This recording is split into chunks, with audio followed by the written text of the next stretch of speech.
మహిళల రక్షణ విషయంలో పోలీసులు కఠిన వైఖరి అవలంబించాలని హోంమంత్రి అనిత ఆదేశించారు. మహిళల రక్షణ కోసం సురక్ష పేరుతో ప్రత్యేక యాప్ రూపకల్పనపై కీలక సూచనలు ఇచ్చారు. రాష్ట్ర సచివాలయంలో రాష్ట్ర డీజీపీ హరీష్ కుమార్ గుప్తా ఇతర పోలీసు ఉన్నతాధికారులతో హోంమంత్రి వంగల్పూడి అనిత సమీక్ష నిర్వహించారు. మహిళల రక్షణ విషయంలో కూటమి ప్రభుత్వం స్పష్టమైన వైఖరి కలిగి ఉందని, విద్య, సాధికారత, భద్రతా విషయంలో రాజీ ఉండదన్నారు. మహిళల రక్షణ కోసం హెల్ప్ డెస్క్ల ఏర్పాటు, అవసరమైన సిబ్బంది ఏర్పాటుపై చర్చించారు. సురక్ష పేరుతో ప్రత్యేక యాప్ రూపకల్పనపై కీలక సూచనలిచ్చారు. మహిళల రక్షణ కోసం స్పెషల్ వింగ్ ఏర్పాటు చేసి అవసరమైన సిబ్బంది ఏర్పాటు, వారికి ట్రైనింగ్ ఇవ్వాలని ఆదేశించారు. యాప్ రూపకల్పన మహిళా దినోత్సవమైన మార్చి 8 నాటికి పూర్తయ్యేలా చర్యలు తీసుకోవాలని ఆదేశించారు. మహిళలు, చిన్నారుల రక్షణ కోసం అందరూ కలిసికట్టుగా పనిచేయాలని సూచించారు. పోక్సో కేసుల్లో నిందితులకు త్వరితగతిన శిక్షలు పడేలా ఛార్జిషీట్లు పకడ్బందీగా తయారు చేయాలని సూచించారు. ప్రతి జిల్లాలో సురక్షా టీములు పెంచి 24 గంటలు నిఘా పెట్టాలని ఆదేశించారు. 112, 181, 1098 వంటి హెల్ప్ లైన్లపై ప్రజల్లో అవగాహన పెంచేలా చర్యలు తీసుకోవాలని ఆదేశించారు. ఫ్రెండ్లీ పోలీసింగ్తో ప్రజలకు దగ్గరై నేరాలు తగ్గించాలని ఆదేశించారు. రాష్ట్ర వ్యాప్తంగా నేరాలు జరిగే ఆస్కారం ఉన్న ప్రతి ప్రాంతంలో సీసీ కెమెరాలు ఏర్పాటు, నిఘా పెంపు వంటి చర్యలు చేపట్టాలని ఆదేశించారు. అదే సమయంలో టెక్నాలజీని ఉపయోగించుకొని డ్రోన్ల వినియోగం కూడా పెంచాలన్నారు. సోషల్ మీడియాలో అసభ్య పదజాలంతో మహిళలను దూషిస్తే కఠిన చర్యలు తీసుకోవాలన్నారు. ప్రధానమంత్రి నరేంద్ర మోదీ సారథ్యంలో భారతదేశ వైభవం విశ్వవ్యాప్తమైందని కేంద్ర పెట్రోలియం, సహజ వాయువు శాఖ మంత్రి హర్దీప్ సింగ్ పూరి వ్యాఖ్యానించారు. ప్రపంచ దేశాలు ఇప్పుడు భారతదేశం వైపు చూస్తున్నాయని అన్నారు. దేశ ప్రజల కోసం పలు సంక్షేమ పథకాలతో పాటు ఉచితంగా బియ్యం ఇస్తున్నామని తెలిపారు. తిరుపతి, విజయవాడలోని విమానాశ్రయాలను అంతర్జాతీయ విమానాశ్రయాలుగా అభివృద్ధి చేస్తున్నామని ప్రకటించారు. ఆంధ్రప్రదేశ్లో 4741 కిలోమీటర్లకు పైగా జాతీయ రహదారుల నిర్మాణం చేశామన్నారు. భారతమాల ప్రాజెక్ట్ కింద 5 గ్రీన్ఫీల్డ్ కారిడార్లు నిర్మాణం చేపట్టినట్లు తెలిపారు. విజయవాడలో కేంద్ర మంత్రి హర్దీప్ సింగ్ పూరి పర్యటించారు. ఈ సందర్భంగా మీడియాతో హర్దీప్ సింగ్ పూరి మాట్లాడారు. ఏపీని అన్ని విధాలా అభివృద్ధి చేసేందుకు కేంద్ర ప్రభుత్వం సహకారం అందిస్తుందని చెప్పారు. ఇరిగేషన్ ప్రాజెక్టులు, రాజధాని, పోర్టుల నిర్మాణం కోసం నిధులు కేటాయించిందని గుర్తు చేశారు. ఏపీకి డైనమిక్ సీఎం చంద్రబాబు ఉన్నారని ఉద్ఘాటించారు. ఆయన దూరదృష్టి, ముందు చూపుతో ఏపీని అభివృద్ధి చేస్తున్నారని తెలిపారు. ఢిల్లీలో CM Chandrababu, deputy CM Pawan కళ్యాణ్లను కలిశానని చెప్పారు. రాష్ట్ర ప్రజల క్షేమం, అభివృద్ధి కోసం వారు ఎంతో కష్టపడుతున్నారని తెలిపారు. కేంద్ర మంత్రులను కలిసి అనేక ప్రాజెక్టులకు ఆమోదం ఇవ్వాలని కోరుతున్నారని అన్నారు. ఏపీ అభివృద్ధికి కేంద్ర ప్రభుత్వం అన్ని విధాలా సహకారం అందిస్తుందని తెలిపారు. టూరిజం, టెంపుల్ ద్వారా ప్రజలకు ఆధ్యాత్మికం, ఆహ్లాదం కల్పిస్తామని చెప్పుకొచ్చారు. ప్రధానమంత్రి మోదీ ఆంధ్రప్రదేశ్లోని ఎయిమ్స్, మంగళగిరిని జాతికి అంకితం చేశారని అన్నారు. స్మార్ట్ సిటీస్ మిషన్ కింద అమరావతి, కాకినాడ, తిరుపతి, విశాఖపట్నం నగరాలను ఎంపిక చేశారని చెప్పారు. Bharatiya Janata Party and our allies, the NDA, are doing very well throughout the country. But Delhi stood as, not only because it's a central capital of the Rajdhani, but the politics there was going in the wrong direction. And therefore a victory in Delhi, and to make sure that the benefits of development are spread throughout the country evenly, that is very important. And for that reason I think we were all thrilled. But when I was preparing myself to come here to interact with all of you, and I want to make this interactive, not to tell you budget says this, budget says that. You ask me questions. You see, in Modi ji, we have a leader who, unlike I think any prime minister before him, has actually had 12 years of hands-on experience running a big state. And his experience as the chief minister of an important Indian state, and his personal belief in, for him, the belief in cooperative federalism is an article of faith. He believes in it. Therefore, when I was looking at it in terms of preparations for my interaction with you, I came across some very interesting statistics. See, before this, the amount of funds or tax receipts which were shared with states pursuant to the 13th Finance Commission was about 32%. And I think, boss, you will agree with me Now it is 42%. Yeah, 14th Finance Commission onwards. So the centre's attitude towards the states. అంతర్జాతీయ మార్కెట్లో ధర కల్పించి మిర్చి రైతులను ఆదుకోవాలని కోరగా సమస్య చెప్పిన వెంటనే శివరాజ్ సింగ్ స్పందించారని కేంద్ర మంత్రి రామ్మోహన్ నాయుడు తెలిపారు. మిర్చి గిట్టుబాటు ధర రాక రైతులు కష్టాల్లో ఉన్నారని, మార్కెట్ ధర ఉత్పత్తి ఖర్చుల మధ్య వ్యత్యాసం ఇవ్వాలని కోరగా కేంద్ర మంత్రి అంగీకారం తెలిపినట్లు కేంద్ర మంత్రి స్పష్టం చేశారు.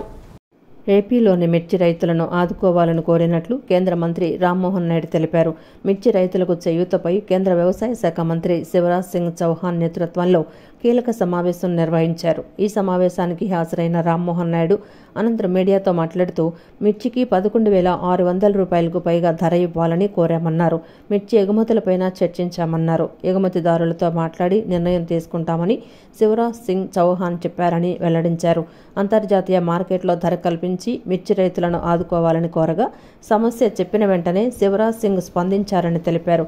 మార్కెట్ ధర ఉత్పత్తి ఖర్చుల మధ్య వ్యత్యాసం ఇస్తామని చెప్పారన్నారు. మిర్చి రైతులు కష్టాల్లో ఉన్నారని మంత్రి దృష్టికి తీసుకెళ్లామన్నారు. ఏదైతే 25% వరకు వాళ్ళకి MIS minimum market intervention scheme ద్వారా ఉందో దాన్ని పొడిగిస్తూ 75% వరకు కూడా కమిటీ ఆఫ్ మినిస్టర్స్ ద్వారా అప్రూవల్ తీసుకొని 75% వరకు కూడా చేస్తామని చెప్పి స్పష్టంగా హామీ కూడా ఇవ్వడం జరిగింది. అయితే ప్రైసు దీనికి తీసుకోవడానికి కింటా తాలూకా ప్రైసు రాష్ట్రం తరపున మనం క్యాల్కులేట్ చేసింది కాస్ట్ ఆఫ్ ప్రొడక్షన్ కానీ, లేబర్ కాస్ట్స్ కానీ, ప్రాక్టికల్గా గ్రౌండ్ లెవెల్లో రైతులు ఎంత పెడుతున్నారో దాన్ని అంతటినీ కూడా క్యాల్కులేట్ చేసి సుమారు 11,600 రూపాయలు ఇస్తే మరి వీళ్ళ తరపున 10,000 చిలుకల వరకే ఇవ్వడం జరిగింది. సో దాన్ని కూడా గట్టిగా రిప్రజెంట్ చేశాం. ఎట్టి పరిస్థితుల్లో క్వింటా తాలూకా ప్రైస్ ఏదైతే దీనికోసం క్యాల్కులేషన్కి యూజ్ చేస్తున్నామో అది పెంచాలి. 11,600 అయినా దానికంటే ఇంకెక్కువ వస్తే ఎక్కువైనా సరే పెట్టాలని చెప్పాం. ఐకార్కి సంబంధించినటువంటి అధికారులు కూడా పిలిచారు. వాళ్ళకు కూడా స్పష్టంగా ఇన్స్ట్రక్షన్స్ కూడా మరి మినిస్టర్ గారు ఇచ్చారు. ఎట్టి పరిస్థితుల్లో ఆ ప్రైస్ని కూడా ఇంప్రూవ్ చేయాలని. సో అది కూడా చాలా పాజిటివ్గా ఉందని కూడా ఈ సందర్భంగా తెలియజేస్తున్నాం. అలాగే మూడో పాయింట్ నిన్న కూడా ప్రస్తావనలోకి వచ్చింది. ఎక్స్పోర్ట్స్ గతంలో జరిగినటువంటి విధంగా ఈరోజు జరగట్లేదు. దానికి ఇంటర్నేషనల్ జియోపొలిటికల్ ఇష్యూస్ కొన్ని ఉన్నాయి. అయినప్పటికీ కూడా ఆ ఓపెన్ ఎలా చేస్తాం, ఎక్స్పోర్ట్స్ని మళ్ళీ మనం ఎలా ప్రోత్సహించాలి అనే ఆలోచనతో దాని మీద కూడా చర్చిస్తే దాని మీద కూడా కొన్ని నిర్ణయాలు చర్చలో వచ్చాయి. ఆ నిర్ణయాలని ఏ రకంగా అమలులోకి తీసుకొని రావాలన్న దాని మీద రాష్ట్రంలోనే ఎక్స్పోర్ట్స్కి సంబంధించి ఎక్స్పోర్టర్స్ దీనికి ఈ యొక్క చిల్లీ ఫీల్డ్కి సంబంధించిన ఎక్స్పోర్టర్స్ కానీ, FPOs కానీ, రైతులు కానీ అందరినీ కూడా కూర్చొని పెట్టి వాళ్ళ ద్వారానే సమస్యలు ఏమున్నాయో తెలుసుకొని దానికి హెల్ప్ చేసే విధంగా చర్యలు తీసుకోవాలని ఒక నిర్ణయం తీసుకున్నాం. సో రాబోతున్న రోజుల్లోనే రాష్ట్ర ప్రభుత్వం తాలూకా ఆధ్వర్యంలో మిర్చి రైతులతో ఒక ప్రత్యేక మీటింగు ఎక్స్పోర్టర్స్తో కూడా పెట్టి దీనికి ఉన్నటువంటి సమస్యలు ఇప్పుడు ఇమీడియట్గా ఎక్స్పోర్ట్స్ పెంచడానికి ఏంటి, లాంగ్ టర్మ్లో కూడా అక్కడ మిర్చి రైతుల తాలూకా ఆదాయం పెరిగే విధంగా ఎక్స్పోర్ట్స్ని ఏ రకంగా మనం ఇంటర్నేషనల్ మార్కెట్కి లింక్ చేయాలి.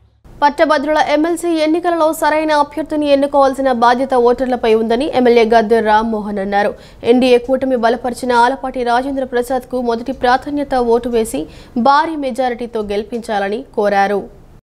విజయవాడ తూర్పు నియోజకవర్గంలోని పటమట గోవిందరాజులు హైస్కూల్లో కూటమి ఎమ్మెల్సీ అభ్యర్థి ఆలపాటి రాజేంద్ర ప్రసాద్ విజయాన్ని కాంక్షిస్తూ ఎమ్మెల్యే గద్దె రామ్మోహన్ ఎన్నికల ప్రచారం నిర్వహించారు.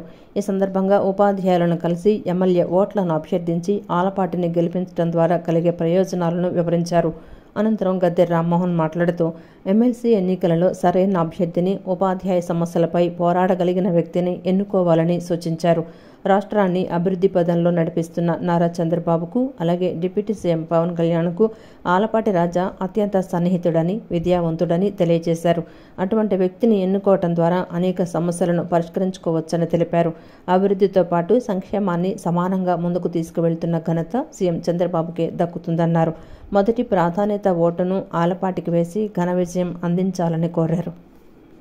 ఈరోజు రేపు 27వ తారీఖున జరిగే గ్రాడ్యుయేట్ ఎమ్మెల్సీ ఎలక్షన్లో కూటమి అభ్యర్థి అయిన ఆలపాటి రాజేంద్ర ప్రసాద్ గారిని అత్యధిక మెజారిటీతో గెలిపించమని, తొలి ప్రాధాన్యత ఓటుని వారి పేరు తిన్నగా 1 అనే నెంబర్తో ఆయన్ని గౌరవించమని రిక్వెస్ట్ చేయడం రావడం జరిగింది. టీచర్స్కి గత 5 సంవత్సరాల్లో టీచర్ వ్యవస్థను ఏ విధంగా చిన్నాభిన్నం చేసిన వైఎస్ఆర్సీపీ ప్రభుత్వం నుంచి మనం ఏ విధంగా కాపాడుకున్నామో అదేవిధంగా మన ప్రతినిధిగా ఒక సీనియర్ శాసనసభ్యుడిగా ఉన్న వ్యక్తి, ఒక పర్యాయం మంత్రిగా చేసిన వ్యక్తి, అలాంటి వ్యక్తిని చంద్రబాబు గారికి అత్యంత సన్నిహితంగా, పవన్ కళ్యాణ్ గారికి అత్యంత సన్నిహితంగా ఉండే వ్యక్తిని కనుక మనం ఎన్నుకోగలిగితే ఆయన ద్వారా మన సమస్యల పరిష్కారం కోసం మనం ప్రయత్నం చేయగలిగిన వాళ్ళు అవుతామని నమ్మకంతో ఒక్కసారి రాజేంద్ర ప్రసాద్ గారికి ఓటేయమని రిక్వెస్ట్ చేయడం జరిగింది. వాళ్ళందరూ కూడా సానుకూలంగా స్పందించారని నా మనసు చెబుతూ ఉంది. ఖచ్చితంగా మంచి మెజారిటీతో, గతంలో ఎప్పుడూ లేనంత మెజారిటీతో రాజేంద్ర ప్రసాద్ గారు గెలుస్తారని చెప్పి, ఎందుకంటే మేము ప్రతిరోజు ఉదయం సాయంత్రం అనేకమైన మీటింగుల్లో పార్టిసిపేట్ చేస్తున్నాం. ఆ మీటింగులో వచ్చిన ఫీడ్బ్యాక్ని బట్టి గ్రాడ్యుయేట్స్ అయిన వాళ్ళు, ఎందుకంటే నిరుద్యోగ సమస్యతో గ్రాడ్యుయేట్లు అనేక మంది ఇబ్బందులు పడుతూ ఉన్నారు, వాళ్ళందరికీ మేనిఫెస్టోనే సమాధానం చెబుతూ ఉంది. రాష్ట్రంలోని చేనేత కార్మికులకు 365 రోజులు పని కల్పించే లక్ష్యంలో భాగంగా మరో కీలక ముందడుగు పడింది. ఆంధ్రప్రదేశ్, తమిళనాడుకు చెందిన యాప్కో, కోఆప్టెక్స్ ఏజెన్సీలు తమ షోరూంలో 2 రాష్ట్రాల చేనేత వస్త్రాలు విక్రయించుకునేలా ఒప్పందం కుదిరింది. ఈ ఏడాది 9.20 కోట్ల మేర వస్త్రాలు విక్రయించాలని యాప్కో, కోఆప్టెక్స్ నిర్ణయించాయి. ఈ మేరకు విజయవాడలోని ఓ ప్రైవేట్ హోటల్లో శుక్రవారం జరిగిన బయ్యర్ సెల్లర్ మీట్లో 2 రాష్ట్రాల చేనేత, జౌళి శాఖల మంత్రులు ఎస్ సవిత, ఆర్ గాంధీ సమక్షంలో యాప్కో, కోఆప్టెక్స్ మధ్య ఒప్పందం కుదుర్చుకున్నాయి. విజయవాడలోని ఓ ప్రైవేటు హోటల్లో తమిళనాడు ప్రభుత్వం నిర్వహించిన బయ్యర్ సెల్లర్ మీట్ను మంత్రి సవిత ప్రారంభించారు. ఈ సందర్భంగా హోటల్లో తమిళనాడు ప్రభుత్వం కోఆప్టెక్స్ ఆధ్వర్యంలో ఏర్పాటు చేసిన స్టాళ్లను ఆ రాష్ట్ర మంత్రి ఆర్ గాంధీతో కలిసి పరిశీలించారు. చీరలు, ఇతర చేనేత వస్త్రాలను, నాణ్యతను, ధరలను మంత్రి సవిత అడిగి తెలుసుకున్నారు. ఈ కార్యక్రమంలో తమిళనాడుకు చెందిన చేనేత, జౌళి శాఖ కార్యదర్శి B Amruthavalli, director మేఘాశ్వరి Ravikumar, AP చేనేత, జౌళి శాఖ కమిషనర్ రేఖారాణి, ఇతర అధికారులు, చేనేత సొసైటీలు, పలు వాణిజ్య సంస్థ ప్రతినిధులు తదితరులు పాల్గొన్నారు. ఆంధ్రప్రదేశ్, తమిళనాడుకు చెందిన ఆప్కో, కోఆప్టెక్స్ ఏజెన్సీలు తమ షోరూముల్లో 2 రాష్ట్రాల చేనేత వస్త్రాలు విక్రయించుకునేలా ఒప్పందం కుదిరింది. ఈ ఏడాది 9.20 కోట్ల మేర వస్త్రాలు విక్రయించాలని ఆప్కో, కోఆప్టెక్స్ నిర్ణయించాయి. ఈ ఒప్పందంతో తమిళనాడుకు చెందిన చేనేత వస్త్రాలను ఆప్కో సహా ఇతర వ్యాపార సంస్థల్లో విక్రయిస్తారు. ఏపీకి చెందిన చేనేత వస్త్రాలను కోఆప్టెక్స్ షోరూములతో పాటు తమిళనాడు వ్యాప్తంగా ఉన్న పలు వస్త్ర దుకాణాల్లో విక్రయించనున్నారు. శుభకార్యాలకు కంచిలో షాపింగ్ చేద్దామనుకునేవారు ఇకపై అంత శ్రమపడాల్సిన అవసరం లేదని రాష్ట్ర చేనేత, జౌళి శాఖ కమిషనర్ రేఖారాణి తెలిపారు. విజయవాడ నగరంలోనే కంచి చీరలు అందుబాటులో ఉండేలా కోఆప్టెక్స్ షోరూంను ప్రారంభించుకోవటం సంతోషంగా ఉందన్నారు. విజయవాడ ఏలూరు రోడ్డులో ఆధునీకరించిన కోఆప్టెక్స్ షోరూంను తమిళనాడు చేనేత, జౌళి శాఖ మంత్రి ఆర్ గాంధీ ప్రారంభించారు. ఈ సందర్భంగా ఆయన మాట్లాడుతూ భారతీయ సంస్కృతి సాంప్రదాయాలలో చేనేత వస్త్రాలకు ఎంతో ప్రాముఖ్యత ఉందన్నారు. తమిళనాడు ఆధ్వర్యంలోని కోఆప్టెక్స్ షోరూంలో ఆప్కో వస్త్రాలు, ఆంధ్రప్రదేశ్ ప్రభుత్వం ఆధ్వర్యంలోని ఆప్కో షోరూంలో కోఆప్టెక్స్ వస్త్రాలు విక్రయించేందుకు ఒప్పందాలు కుదుర్చుకున్నట్లు తెలిపారు. ఎంతో మంది చేనేత కళాకారులు యంత్రాలు వినియోగించకుండా తయారు చేస్తున్న చేనేత వస్త్రాలు వినియోగదారులను ఆకట్టుకునేలా రూపొందిస్తున్నారన్నారు. సాధారణ వస్త్రాలతో పోలిస్తే చేనేత వస్త్రాలు, ముఖ్యంగా మహిళలు ధరించే చీరలు ఎంతో సౌకర్యవంతంగా ఉంటాయన్నారు.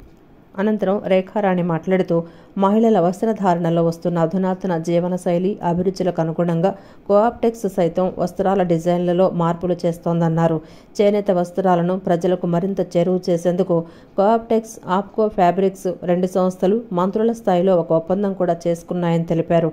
ముఖ్యంగా ఆంధ్రప్రదేశ్, తమిళనాడు రాష్ట్రాలలో చేనేత రంగాన్ని ఉపాధిగా చేసుకుని ఎంతోమంది కార్మికులు జీవిస్తున్నారన్నారు. మీ అందరికీ తెలుసు, ఆడవాళ్ళకి చీరలు అంటే ఎంత ఇష్టమో. అదే ప్రతి పండక్కి, ప్రతి పెళ్ళికి మనం ఆలోచించేది కంచికి ఎలా వెళ్దాం, కంచికి వెళ్ళి పెళ్లి చీరలు ఎన్ని కొనుక్కుందాం. అందరూ కలిసి కంచికి వెళ్ళి పెళ్లి చీరలు కొనుక్కోవటం అనేది మన సాంప్రదాయం. అదే కంచి చీర మన ఊరికి వస్తే ఎలా ఉంటుంది అని ఒక ఆలోచన తీసుకొని వచ్చి ఈరోజు మనకి కోఆప్టెక్స్ అనేది ఒకటి షోరూమ్ మొదలు పెట్టారు. దీంట్లో ప్యూరిటీ అనేది ఒకటి సర్టిఫికెట్ ఇస్తున్నారు.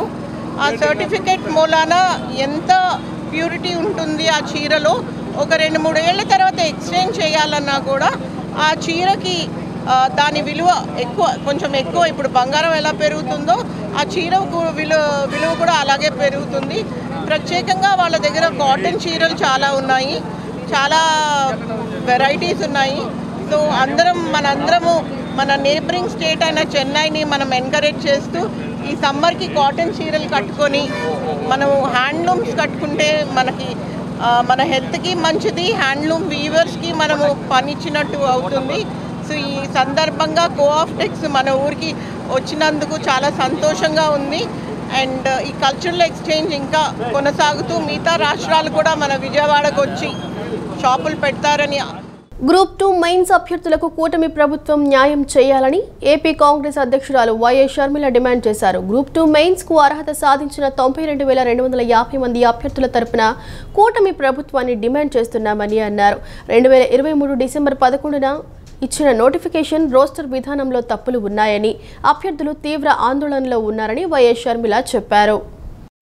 2023 డిసెంబర్ 11వ తేదీన ఇచ్చిన నోటిఫికేషన్ రోస్టర్ విధానంలో తప్పులున్నాయని, అభ్యర్థులు తీవ్ర ఆందోళనలో ఉన్నారని, తప్పులను సరిదిద్దకుంటే నష్టం జరుగుతుందని అభ్యర్థులు ఆవేదన వ్యక్తం చేస్తున్నారని ఏపీ కాంగ్రెస్ అధ్యక్షురాలు వైఎస్ షర్మిల అన్నారు. న్యాయపరమైన ఇబ్బందులతో నోటిఫికేషన్ రద్దయ్యే పరిస్థితులుంటాయని అభ్యర్థులు చెబుతున్నారని తెలిపారు. రోస్టర్ విధానంలో తప్పుల తడకతో జార్ఖండ్లో నోటిఫికేషన్ రద్దయిందని గుర్తు చేశారు. ఉద్యోగాలు పోయే పరిస్థితులు ఏపీలో కూడా ఎదురవుతాయని అభ్యర్థులు భయపడుతున్నారని వైఎస్ షర్మిల చెప్పారు. తప్పులు సరిదిద్దాలని అభ్యర్థులు కోరుతున్నారని వైఎస్ షర్మిల అన్నారు. హడావుడిగా ఈ నెల 23వ తేదీన పరీక్ష నిర్వహించాల్సిన అవసరం ఏమిటని కూటమి ప్రభుత్వాన్ని ప్రశ్నించారు. ఏపీపీఎస్సీ ఎందుకు మొండిగా వ్యవహరించాల్సిన పరిస్థితి ఉందని ప్రశ్నించారు. ఏపీ వ్యాప్తంగా రోడ్లపై అభ్యర్థులు ఆందోళనలు చేస్తుంటే వారి విజ్ఞప్తి పట్టించుకోరా అని వైఎస్ షర్మిల నిలదీశారు. రోస్టర్ విధానంలో తప్పులు సరిదిద్దే అంశం, మెయిన్స్ పరీక్ష నిర్వహణపై కూటమి ప్రభుత్వం వెంటనే ప్రకటన చేయాలని అన్నారు. ఆందోళనలో ఉన్న మెయిన్స్ అభ్యర్థులను పిలిచి ప్రభుత్వం వెంటనే చర్చించాలని షర్మిల డిమాండ్ చేశారు. గన్నవరం మండలం బుద్ధవరం గ్రామంలో అంగరంగ వైభవంగా శ్రీ అభయాంజనేయ స్వామి వారి ప్రథమ వార్షికోత్సవ మహోత్సవం జరిగింది. గుదిమెళ్ల దిలీప్ కుమార్ ఆచార్యులుచే స్వామివారికి అభిషేకం, హోమం, మహాపూర్ణాహుతి, పూజా కార్యక్రమాలు నిర్వహించారు. గన్నవరం నియోజకవర్గం ఎమ్మెల్యే యార్లగడ్డ వెంకట్రావు అభయాంజనేయ స్వామిని దర్శించుకుని పూజలు చేశారు. గన్నవరం మండలం బుద్ధవరం గ్రామంలో శ్రీ అభయాంజనేయ స్వామివారి ప్రథమ వార్షికోత్సవ మహోత్సవం కన్నుల పండుగగా జరిగింది. గుదిమెళ్ల దిలీప్ కుమార్ ఆచార్యుల సమక్షంలో ఉదయం స్వామివారికి పంచామృతాభిషేకం, నవరసాభిషేకం, సింధూరాభిషేకం, పుష్పాభిషేకాలు నిర్వహించారు. అనంతరం గణపతి హోమం, లక్ష్మీ గణపతి హోమం, నవగ్రహ హోమం, ఆంజనేయ హోమం, శాంతి హోమం కార్యక్రమాలు నిర్వహించారు. 40 మంది జంటలు హోమ కార్యక్రమంలో పాల్గొన్నారు. మధ్యాహ్నం పూర్ణాహుతి కార్యక్రమాన్ని నిర్వహించారు. గన్నవరం ఎమ్మెల్యే యార్లగడ్డ వెంకట్రావు పాల్గొని స్వామివారికి పట్టు వస్త్రాలు సమర్పించి ప్రత్యేక పూజలు నిర్వహించారు. సాయంత్రం 1,00,000 తమలపాకులతో సహస్రనామం, గంధ సింధూర పూజ చేశారు. హనుమాన్ చాలీసాలతో కార్యక్రమాలు ఘనంగా నిర్వహించారు. వేలాది మంది గ్రామస్తులు అన్నదాన కార్యక్రమంలో పాల్గొని అన్నప్రసాదాలు స్వీకరించారు.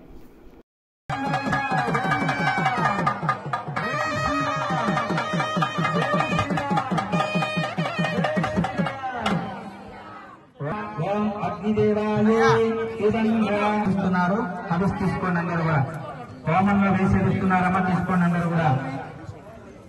మేము చెప్పినప్పుడే వేయాలి, మేము చెప్పినప్పుడు మాత్రమే వేయాలమ్మా. త్రినేత్రం పంచవక్తాజ్యం సప్తదేశా సమన్విత చత్వారే పంచోర్ముఖే నమో నారాయణ. ఓం గణానాంధ్రా గణపతిం భవామహే కవిం కవీన.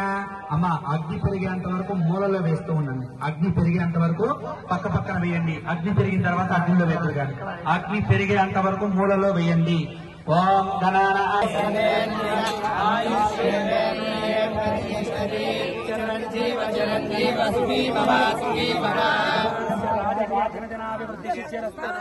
తెలుగు భాషను రాజభాషగా చేసి తొలి తెలుగు శాసనాన్ని చెక్కించిన రేనాటి చోళరాజు ఎర్రి ముత్తురాజు ధనుంజయుడి శిలా విగ్రహాన్ని శాసనసభ ప్రాంగణంలో ప్రతిష్ఠింపజేయాలని మాజీ కార్పొరేటర్ పిల్లి లక్ష్మీ తులసి ప్రభుత్వాన్ని కోరారు.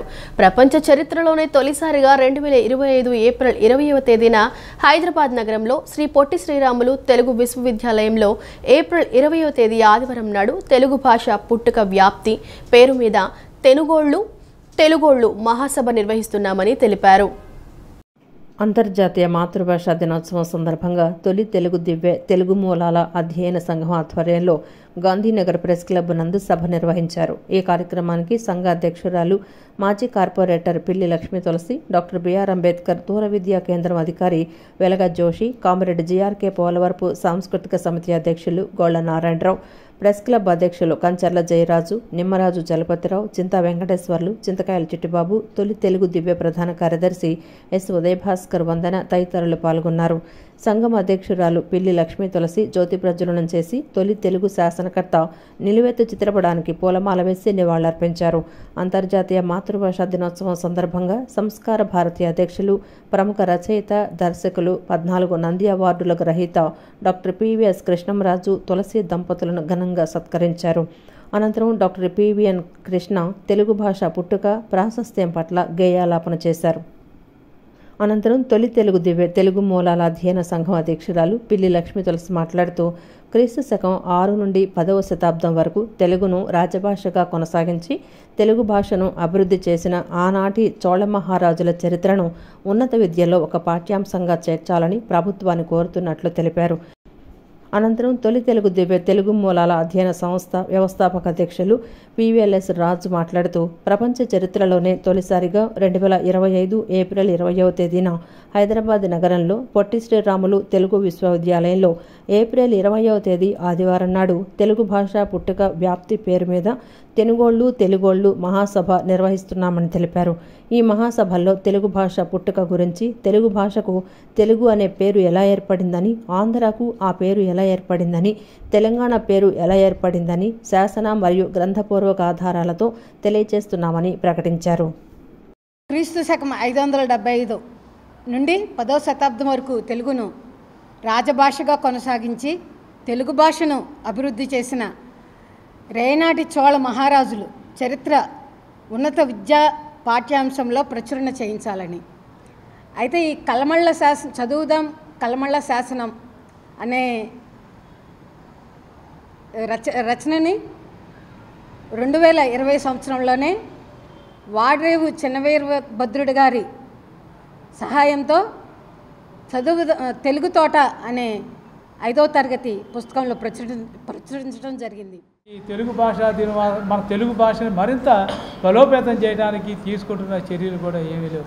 చాలా బాధాకరం ఏంటంటే నేను 42 ఏళ్ళు తెలుగు పత్రికలో పనిచేశాను. తెలుగు సాంస్క్రిట్ 5 ఏళ్ళు చదువుకొని జిల్లా పరిషత్ తెలుగు పండిట్గా పనిచేసాం. ఇవాళ పరిస్థితి మనం చాలామంది ముందు జర్నలిస్టులు కూడా గమనించాల్సింది ఏంటంటే తెలుగు భాషగా మృత భాషగా అంతరించిపోతుంటే మొదట ప్రభావం తెలుగు పత్రికల మీద, తర్వాత తెలుగు కళల మీద పనిచేస్తుంది.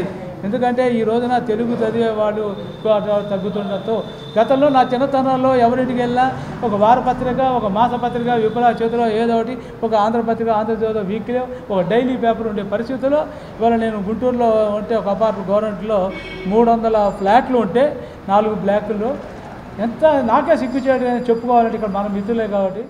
ఈ సీజన్లో 12 లక్షల మెట్రిక్ టన్నుల మిర్చి మార్కెట్కు వచ్చిందని, అందులో 50% ప్రభుత్వమే కొనుగోలు చేయాలని ఏపీసీసీ ఉపాధ్యక్షులు కొలనుకొండ శివాజీ ప్రభుత్వాన్ని డిమాండ్ చేశారు. రాష్ట్ర ప్రభుత్వం ధరల స్థిరీకరణ నిధిని ఏర్పాటు చేయాలన్నారు. టమాటా రైతులు నష్టపోయారని, గిట్టుబాటు ధరలు, సాగు ఖర్చులు రాక పండించిన పంటను పారబోస్తున్నారని చెప్పారు. దానిపై కూడా దృష్టి సారించాలని, రాజకీయాలకు ఇది సమయం కాదని, మిర్చి, టమాటా రైతులను ఆదుకోవాలని వెంటనే అఖిలపక్ష సమావేశాన్ని ఏర్పాటు చేయాలని కోరారు. రాజకీయాలు చేయకుండా తక్షణమే ఈ సీజన్లో 12 లక్షల మెట్రిక్ టన్నుల మిర్చి మార్కెట్కి వచ్చింది. దాంట్లో 50% ఏదైతే 13,000 15,000 రూపాయలు అంటున్నా ఉన్నారో ఆ 15,000 రూపాయలు పెట్టి ప్రభుత్వమే సగం ధరకే, ప్రభుత్వమే సగం ఉత్పత్తిని కొనాలని చెప్పి కాంగ్రెస్ పార్టీ డిమాండ్ చేస్తూ ఉంది. రాష్ట్ర ప్రభుత్వం దీనికి సంబంధించి ధరల స్థిరీకరణ నిధిని కూడా ఏర్పాటు చేసి పంట నష్టపోతూ ఉన్నారు. టమాటా రైతులు అనేక మంది పంట పారబోతూ ఉన్నారు, గిట్టుబాటు ధర కాక, సాగు ఖర్చులు రాక. దాని మీద కూడా దృష్టి సారించాలని చెప్పి కోరుతా ఉన్నాం. రాజకీయాలకి ఇది సమయం కాదు. మిర్చి రైతులు ఆదుకోవాల్సిన బాధ్యత అందరి మీద ఉంది. విజయవాడ నగరంలో తిరిగే ఆటోల పరిమితి సీలింగ్ విధానాన్ని రద్దు చేసి రాష్ట్ర ప్రభుత్వం ఫ్రీ జోన్ చేయడం పట్ల ఆటో డ్రైవర్లు అభ్యంతరం వ్యక్తం చేస్తున్నారు. ఫ్రీ జోన్ ఆటో షోరూం యజమానులు ఆటోలు విచ్చలవిడిగా అమ్ముకునేందుకు చక్కగా ఉపయోగపడుతుంది తప్ప డ్రైవర్లకు ఎటువంటి మేలు జరగదని తేల్చి చెప్పారు. అంతకుముందు ఇచ్చినటువంటి 2002, 2015 సంబంధించినటువంటి జీవోలన్నీ కూడా రద్దు చేసేస్తూ కొత్తగా జీవో నెంబర్ 8 ఇచ్చారు. దాని సారాంశం ఏంటంటే ఉపాధి అవకాశాలు కల్పించే దానికోసం ప్రభుత్వం ఆలోచన చేసింది. ఉన్నటువంటి జీవోలు మొత్తం రద్దు చేసేసి విజయవాడ నగరాన్ని ఫ్రీ జోన్ చేస్తాం, కొత్తగా ఆటోలు తీసుకునే దానికోసం ఎటువంటి అభ్యంతరం లేదు, ఎన్నైనా తీసుకొచ్చే పద్ధతిలోన జీవో నెంబర్ 8 ఇచ్చారు. మేమేం కోరుతామంటే మీరు ఇచ్చినటువంటి జీవోలోనే ఉపాధి అవకాశాలు కల్పిస్తామని చెప్పి అన్నారు. ఇప్పటి వరకు ఉన్నటువంటి విజయవాడ నగరానికి ఆనుకుని ఉన్నటువంటి వివిధ మండలాలకు సంబంధించినటువంటి ఆటోలకి మీరు గతంలో సీలింగ్ ఉండటం వల్ల ఇక్కడ ఉన్నటువంటి కార్మికులు ఆ మండలాల్లో ఆధార్ కార్డులు తీసుకొని అడ్రస్ మార్చుకొని ఆటోలు తీసుకున్నారు. వాళ్ళంతా కార్మికులు కాదా, వాళ్ళకి ఉపాధి కల్పించాల్సిన అవసరం ఈ ప్రభుత్వానికి లేదని చెప్పేసి మేము ఐఎఫ్టీగా సూటిగా క్వశ్చన్ చేస్తూ ఉన్నాం. ఉపాధి అవకాశం కల్పించాలంటే అందరూ కార్మిక దృక్పథంతో ప్రభుత్వాలు ఆలోచన చేయాలి. కానీ ఈరోజు జీవో నెంబర్ 8లో ఏముందంటే షోరూమ్ వాళ్ళు ఎవరైతే ఉన్నారో ఆటో తయారు చేసుకునేటువంటి డీలర్ కావచ్చు, అమ్ముకునేటువంటి వాళ్ళకి మేలు చేసే పద్ధతిలోనే కొత్త ఆటోలు అమ్ముకునే దానికి జీవో ఇచ్చారు. ఇది సరైనది కాదని చెప్పేసి ఐఎఫ్టీగా మేము క్వశ్చన్ చేస్తా ఉన్నాం. వాళ్ళ దగ్గర ఉన్న ఆటోలు అమ్ముడిపోవడం కోసం వాళ్ళ జీవో జారీ చేశారు. నిజానికి ఉపాధి కల్పించాలంటే విజయవాడ నగరం మీద ఆధారపడి ఉన్న ఆటో కార్మికులు కావచ్చు, విజయవాడ ఆనుకుని ఉన్న చుట్టుపక్కల మండలాలకు సంబంధించిన ఆటో కార్మికులు కావచ్చు, వీరందరూ విజయవాడ ఆధారపడి బతుకుతూ ఉన్నారు. ఏదైతే 2002లో ఓ జీవో జారీ చేశారు, 8600 ఆటోలు సీలింగ్ చేస్తూ ఓ జీవో జారీ చేశారు. ఆ కారణంగా ఈ గత 22 సంవత్సరాలుగా కొత్త ఆటోలకు అవకాశం లేకుండా పోయే పరిస్థితి వచ్చింది. మీరే అవుట్ ఆఫ్ 5 మండల ఆటోలు దిగొచ్చి ఇందులో కలిపారు, 4500 ఆటోలు కలిపారు. తిరిగి మళ్ళీ మరో 4-5 మండల ఆటోలు వాళ్ళు తిరుగుతూ ఉన్నాయి. ఈ మధ్య కేసులు రాశారు, మేము ఆందోళన చేస్తే వాళ్ళ నెంబర్లు ఇచ్చారు. అంటే ఒక 4500 ఆటోలకి పర్మిషన్ ఇచ్చారు, ఒక సుమారు 4500 ఆటోలకి నెంబర్లు ఇచ్చారు. ఇవన్నీ వాళ్ళు పక్కన పెట్టేసేసి వాటిని వదిలేసేసి కొత్తగా తీసుకోమంటూ ఉన్నారు. ఒక పక్కన ట్రాఫిక్ ఇబ్బంది ఉంది, పై మండలాల వాళ్ళు రాకూడదని రకం చెప్తా ఉన్నారు, మరో పక్కన లక్షైనా కొనుక్కోవాలని చెప్తా ఉన్నారు. ఇది ద్వంద్వ వైఖరిగా ఉంది. ఏదైతే మీరు వాళ్ళు ఉపాధి అవకాశం ఇస్తూ ఉంటున్నారో ఇప్పటికే ఆటోలు కొనుక్కొని పక్క మండలాల పేరుతో జీకొండూరు కావచ్చు, గన్నవరం కావచ్చు, లేదా ఉయ్యూరు కావచ్చు, పెనమలూరు కావచ్చు, మన పక్క మండలాల్లో ఎవరైనా పేరుతో కొనుక్కొని నడుపుకుంటూ ఉన్నారో వాళ్ళకి ముందు అవకాశం ఇవ్వాలి. విద్యార్థుల్లో ఉన్న ప్రతిభ సృజనాత్మకతను వెలికితీసేందుకు సుప్రజ్ఞ 2025 జాతీయ స్థాయి టెక్నో కల్చరల్ ఫెస్టివల్ దోహదపడుతుందని Tata consultancy services TCS talent acquisition group Andhra Pradesh మరియు తెలంగాణ రీజనల్ హెడ్ పర్వీన్ అహ్మద్ తెలిపారు. మార్కెట్లో వస్తున్న సరికొత్త సాంకేతికతను తెలుసుకునేందుకు ఉపయోగపడుతుందని చెప్పారు. సుప్రజ్ఞ 2025 జాతీయ స్థాయి టెక్నో కల్చరల్ ఫెస్టివల్ను కానూరులోని విఆర్ సిద్ధార్థ ఇంజనీరింగ్ కళాశాలలో నిర్వహించారు. 2 రోజుల జాతీయ స్థాయి టెక్నో కల్చరల్ ఫెస్టివల్లో 300 మందికి పైగా విద్యార్థులు పాల్గొన్నారు. 2 రోజుల పాటు కొనసాగనున్న ఈ కార్యక్రమం సృజనాత్మకత, ఆవిష్కరణల మేళవింపుగా జరుగుతోంది. Tata consultancy services TCS talent acquisition group Andhra Pradesh మరియు తెలంగాణ రీజనల్ హెడ్ పర్వీన్ అహ్మద్ ముఖ్య అతిథిగా విచ్చేశారు. Siddhartha academy of higher education pro vice chancellor doctor A B Ratnaprasad, Siddhartha academy of general and technical education అధ్యక్షులు రాజయ్య పాల్గొన్నారు. ఏఐ మరియు ఎంఎల్లో ప్రత్యేకమైన నైపుణ్యాలు పెరుగుతున్న డిమాండు, అలాగే కమ్యూనికేషన్ స్కిల్స్, పరిశీలనాత్మక ఆలోచన శక్తి ప్రాముఖ్యతను పర్వీన్ అహ్మద్ ప్రస్తావించారు. పరిశీలనాత్మక ఆలోచన శక్తితో పాటు జ్ఞానాన్వేషణను విద్యార్థులు సాగించాలని ఆమె ఆకాంక్షించారు. భవిష్యత్తులో అనేక అవకాశాలు వస్తాయన్నారు. Because it gives them the opportunity to mingle with other students and understand what is the latest technology in the market, even in other industries like manufacturing industry, other industries. So it is important for students to participate. There are a lot of students who have come from across the country to participate in this event. Congratulations to all the participants here. అనంతరం సుప్రజ్ఞ 2025 convener doctor M Padmaja మాట్లాడుతూ విద్యార్థులు తమ ప్రతిభను ప్రదర్శించడం, సృజనాత్మకత, ఆవిష్కరణ, బృంద స్ఫూర్తిని పెంచడం కోసం ఈ కార్యక్రమాన్ని నిర్వహిస్తున్నామని చెప్పారు. ఫెస్ట్లో భాగంగా సాంస్కృతిక, సాంకేతిక మరియు సాహిత్య పోటీలను నిర్వహిస్తున్నామని చెప్పారు. Circuit surge, electro IQ, logo hunt మరియు కోడ్ విజెట్స్ వంటి ఆసక్తికరమైన ఈవెంట్స్ టెక్ ప్రియుల కోసం ప్రత్యేకంగా రూపొందించడం జరిగిందన్నారు.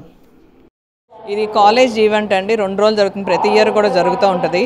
దీంట్లో పార్టిసిపేట్ చేయడానికి దాదాపు చుట్టుపక్కల రాష్ట్రాల నుంచి కూడా రకరకాల వివిధమైన కాలేజెస్ నుంచి కూడా వచ్చి పార్టిసిపేట్ చేస్తారు. ఈసారి మేము 2000 పైన ఎక్స్పెక్ట్ చేస్తున్నామండి అవుట్ స్టేషన్ పార్టిసిపెంట్స్. అలాగే కాకుండా మా కాలేజ్లో పిల్లలు కూడా అందరూ చాలా ఎంతో యాక్టివ్గా పార్టిసిపేట్ చేస్తూ ఉంటారు. పిల్లలలో సృజనాత్మకత, వాళ్ళలో నైపుణ్యము, పార్టిసిపేషను, అనలిటికల్ స్కిల్స్ ఇవన్నీ కూడా పెంపొందించుకోవడానికి ఇలాంటివన్నీ కూడా ఎంతో దోహదపడతాయి. అందుకని ప్రతి ఏడు కూడా మేము ఈ మోస్ట్లీ ఫిబ్రవరి నెలలో ఈ యాక్టివిటీని కండక్ట్ చేస్తూ ఉంటాము.